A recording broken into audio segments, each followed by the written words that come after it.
How you guys doing? I'm Dan Burns. I'm here in Cockeysville, Maryland with Inside Lacrosse at Jay Dyer's facility. I'm here to talk to you guys today about some short stick midfielder defense tips. First things first, when you're guarding an offensive midfielder, know your opponent. Is he a right-hander? Is he a left-hander? As a defensive midfielder, your job is to take away their strengths. If I'm guarding a guy who's right-handed dominant, I'm trying to take his strengths away and make him a left-handed player. Same thing goes if he's a left-handed player. I'm trying to take that strength away and make him beat me with his weak hand.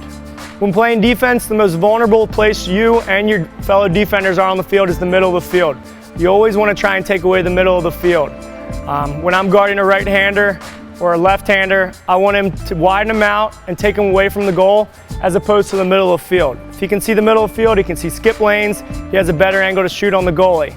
So to do that, we focus on our legs. We want to be at 45 degrees in a low stance where we're explosive.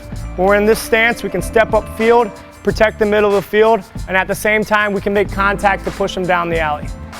Next step, we have our good footwork. We're taking away the middle of the field. We want to make contact with that offensive midfielder. We want to make contact because it slows them down and it allows us to have time to recover. So we want to focus on finding out where they're going, we're taking away the middle of the field, and we're trying to make contact with that offensive player to get them off their line.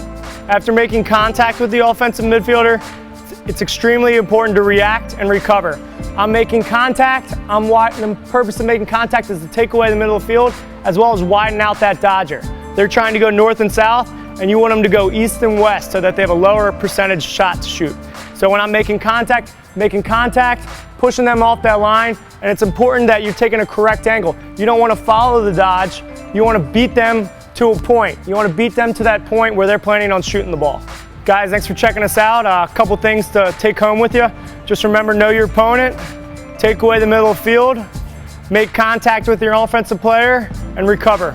Those are the most important things when playing short stick midfielder defense.